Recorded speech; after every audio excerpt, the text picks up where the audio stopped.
매일 성경 묵상 나눔입니다. 오늘은 10월 28일 수요일입니다. 오늘 본문은 시편 37편입니다. 본문을 읽습니다.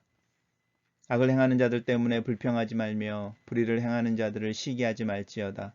그들은 풀과 같이 속히 배임을 당할 것이며 푸른 채소같이 새잔할 것이미로다. 여호와를 의뢰하고 선을 행하라. 땅에 머무는 동안 그의 성실을 먹을거리로 삼을지어다. 또 여호와를 기뻐하라. 그가 내 마음의 소원을 내게 이루어 주시리로다. 내 길을 여호와께 맡기라. 그가 그를 의지하면 그가 이루시고 내 의를 빛같이 나타내시며 내 공의를 종호의 빛같이 하시리로다.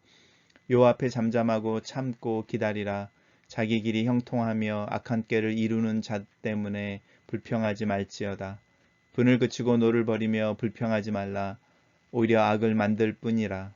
진실로 악을 행하는 자들은 끊어질 것이나 여호와를 소망하는 자들은 땅을 차지하리로다. 잠시 후에는 악인이 없어지리니 내가 그곳을 자세히 살필지라도 없으리로다. 그러나 온유한 자들은 땅을 차지하며 풍성한 화평으로 즐거워하리로다. 악인이 의인치기를 꾀하고 그를 향하여 그는 이를 가는도다. 그러나 주께서 그를 비웃으시리니 그의 날이 다가옴을 보심이로다. 악인이 칼을 빼고 활을 당겨 가난하고 궁핍한 자를 엎드려뜨리며 행위가 정직한 자를 죽이고자 하나 그들의 칼은 오히려 그들의 양심을 찌르고 그들의 활은 부러지리로다. 의인의 적은 소유가 악인의 풍부함보다 낫도다. 악인의 팔은 부러지나 의인은 여호와께서 붙드시는도다. 여호와께서 온전한 자의 날을 아시나니 그들의 기업은 영원하리로다.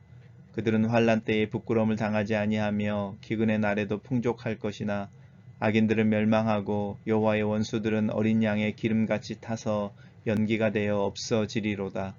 악인은 꾸고 갚지 아니하나 의인은 은혜를 베풀어 주는도다. 주의 복을 받은 자들은 땅을 차지하고 주의 저주를 받은 자들은 끊어지리로다. 오늘 본문은 두 개의 단락으로 나누어져 있습니다. 단락별로 살펴보겠습니다. 시편 37편은 악을 행하는 자들 때문에 불평하고 불의하는 자들 때문에 시기하는 믿음의 사람들에 대한 격려와 또 도전으로 이루어져 있습니다. 악을 행하는 자들 때문에 불평하지 말며 불의를 행하는 자들을 시기하지 말지어다 라고 말하고 있는데, 우리가 그 시편에 나와 있는 평행법을 기본으로 이해를 한다면 악을 행하는 자들과 불의를 행하는 자들이 같은 사람을 이야기하는 거고, 불평하는 것과 시기하는 것이 같은 것입니다. 우리가 왜 악을 행하는 자들 인하여 불평하는가? 그들의 모습이, 또 그들이 그럼에도 불구하고 잘 사는 모습이 우리가 보기에 합당하지 않는 이 시기에서 나오는 것이라는 겁니다. 그래서 우리 마음을 좀 잘 살펴볼 필요가 있는데, 우리가 악에 대해서 민감하고 악에 대해서 화를 낼 때 그게 정의감인 건지, 아니면 사실은 정의감을 이야기하고 있지만 그 마음에는 비교를 통해서 내가 더 그렇지 못한 모습 때문인지 살펴볼 필요가 있습니다.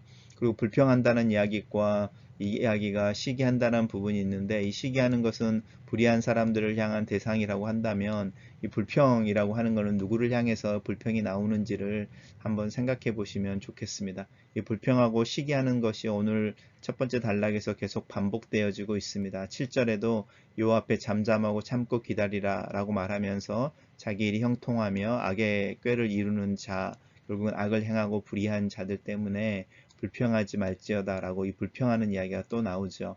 그리고 분을 그치고 노를 버리고 불평하지 말라 라고 말하면서 이 불평하는 것이 오히려 악을 만들 뿐이다 라고 말하고 있는데, 왜 이런 이야기를 하고 있냐면, 악인들을 향한, 또 악인들 때문에 불평하는 이 불평은 사실은 하나님을 향하여 이렇게 표현되어지고 행해지고 있기 때문에 그렇습니다. 그렇지만 하나님이 그렇지 않으심에 대한 이야기를 하고 있습니다. 그러면서 3절 같은 경우에 여호와를 의뢰하고 선을 행하라 라고 격려하고 있고, 또 여호와를 기뻐하라 라고 격려하고 있습니다.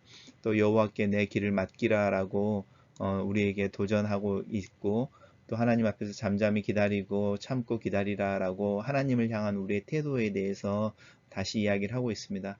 우리가 사회를 살고 또 신앙생활을 하면서 불의한 자들, 악을 행하는 자들, 또 스스로 어떤 불의한 계획을 세우고 그것을 실제로 이루어내는 자들, 그렇지만 징계나 심판을 당하지 않는 것 같은 자들을 향하여 우리가 그들의 삶이 더 우리보다 나아서 그들을 시기하게 되고, 또 그들의 모습에 대해서 아무런 그 대가라든지 책임이 물어지지 않는 것에 대해서 정의롭지 않음에 대한 불평을 하게 되어지는데, 그 불평이나 시기가 사실은 우리가 하나님을 향하여 가지고 있는 우리의 믿음의 문제에서 나오는 것임을 분명하게 하고 있습니다.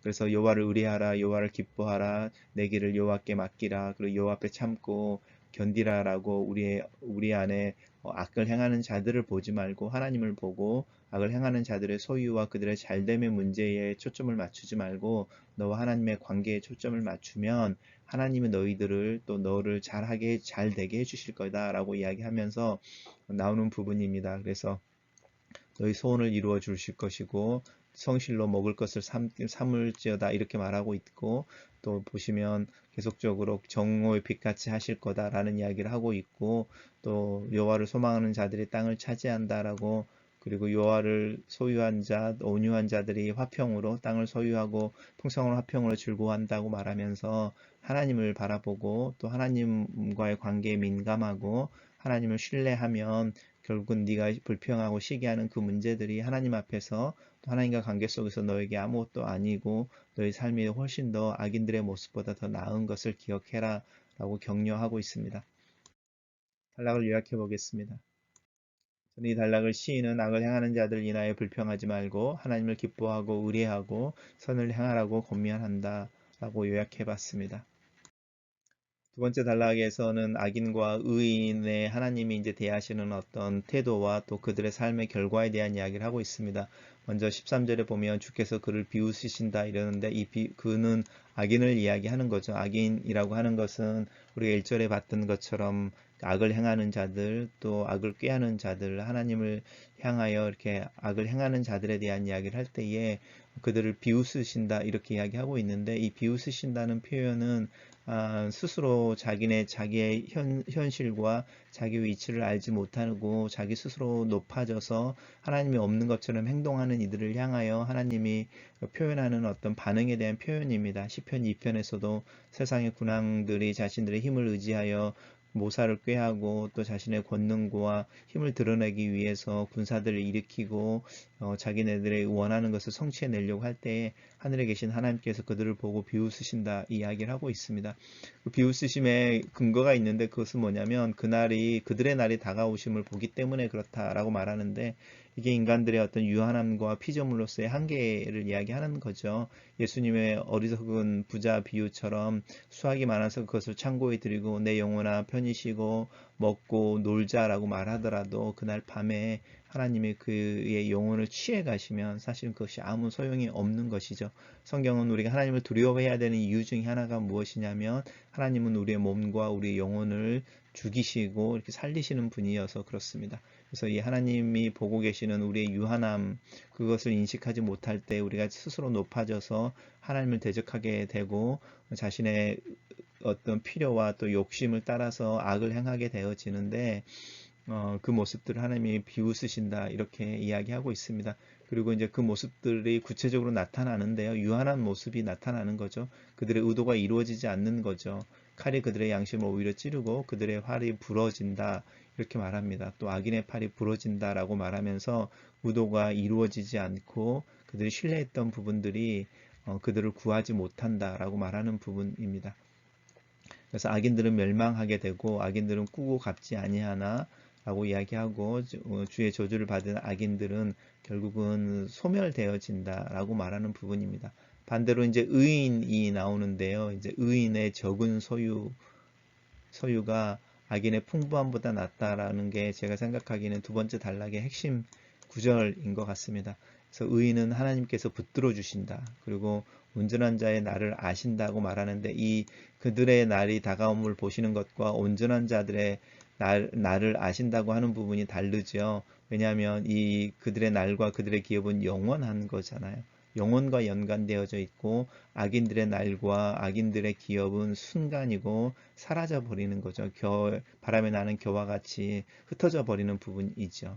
그래서 그들은 연기처럼 없어져 버리는, 소멸되어지는 거고, 의인은 온전히 하나님이 보존하여서 영원히 기억되게 하시고 또 하나님께서 영원히 은혜를 베풀어 주신다라고 말하면서 첫 번째 단락과 연결하여 두 번째 단락에서도 왜 우리가 하나님을 의뢰하고 악인들을 향하여 시기하거나 불평하지 말아야 되는지에 대한 이야기를 하고 있습니다. 단락을 요약해 보겠습니다. 저는 이 단락을 왜냐하면 악인들의 결말은 멸망하고 허망하게 사라지지만 하나님께서 의인을 붙들어 주시고 복을 주시기 때문이다 라고 요약했습니다. 묵상 포인트로 넘어가 보겠습니다. 첫 번째 묵상 포인트입니다. 살면서 누군가를 향하여 그의 행실에 맞는 결과가 그 사람에게 주어지기를 바랄 때가 있다. 큰 죄를 범하였거나 다 누구에겐가 상해를 입혀서 사회적인 이슈가 되는 경우에 정의를 이야기하고 법의 이름으로 합당한 대가가 그에게 주어져야 한다는 생각을 하곤 한다. 하나님을 믿는 자의 삶 중에 하나가 내 눈에 형통한 자들의 삶과 나를 비교하지 않는 것이다. 그들의 잘됨 때문에 불평하거나 화를 내어서는 안 된다. 악이 형통하고 득세를 하며 회개해야 할 사람이 아무렇지도 않은 듯 더 잘 살고 있다는 것을 자랑하듯 보여줄 때에 마음 속에서 일어나는 화가 있다. 그리고 이 화가 정의롭지 않음에 대한 분노이며 이 분노가 하나님을 향해 표현되어지기도 한다. 불의한 자의 형통함을 대하여 분노하고 불평하는 것이 아니라 사실은 내가 하나님을 의뢰하고 선을 행하고 있는지에 더 초점을 맞춰야 한다. 내가 하나님 앞에 온전히 서 있는 모습 또 믿음으로 살아가기에 애쓰는 것만으로도 하루가 충분하다. 함께 일하는 이들의 모습 속에서 보이는 마음에 들지 않는 모습에 대해서 비판하거나 화를 내는 것보다 내게 주어진 일을 하나님 앞에서 감사와 기쁨으로 묵묵하게 해내는 것이 더 중요하다. 신앙은 기다림을 요구한다. 하나님을 신뢰한다는 것은 하나님의 일하심이 완성되는 때가 있는 것을 믿는 것이며 그 때를 기다리는 것이다. 찰랑거리는 파도 하나하나에 반응하고 그 파도를 따라 흔들리는 작은 쪽배가 아니라 수면 아래로 깊이 있는 무게감을 가지고 도도하게 항해해가는 큰 배의 영성이 필요하다. 세상을 사는 동안에 나보다 더 잘 되는 이들이 있고 눈치 빠르게 이익을 추구하는 이들이 있고 나보다 한 발 앞서서 무엇인가를 이루어내는 이들이 있다. 경쟁과 비교로는 얻지 못하는 주님이 주시는 평안과 기쁨이 있다. 주변의 평가와 성취의 문제보다 하나님의 평가와 인정에 더 민감해야 하는 것이 믿음이다. 나는 하나님을 신뢰한다. 내가 묵묵하게 감당하는 삶의 무게를 하나님께서 인정해 주시기를 바란다. 참고 기다리며 하나님께서 나타나시는 때가 반드시 있음을 믿고 고백한다. 그래서 나는 내 자신을 근신하며 내 자신을 정결케 하며 상황에 반응하는 내 마음과 내 모습을 더 성찰하기를 원한다. 그리고 하나님께 지금과 내일의 내 모습과 내 상황을 맡긴다. 하나님이 은혜를 주실 것이다. 이 세상의 물질에 대한 욕심이나 타인들과의 비교 위에서 나오는 성취감이나 만족을 추구하지 않고 나보다 더 나은 것, 또 내 삶을 부정한 방법으로 이루어내는 것처럼 보이는 이들과 나를 비교하지 않는다. 나는 하나님을 의지하고 하나님 앞에서 의로운 삶을 살아가기를 원한다. 주변에 도움이 필요한 이들을 조금이지만 나누며 섬기며 선을 베풀며 말씀을 따라 사는 순종의 삶을 살기를 원한다.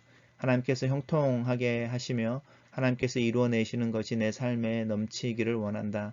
의인의 적은 것이 악인의 풍성함보다 낫다. 글로 쓰는 기도입니다. 대인관계 속에서 함께 일하는 동료들의 모습 속에서 이기적이고 눈치 빠르며 자기 것을 먼저 챙기는 듯한 모습에 속이 상할 때가 있습니다.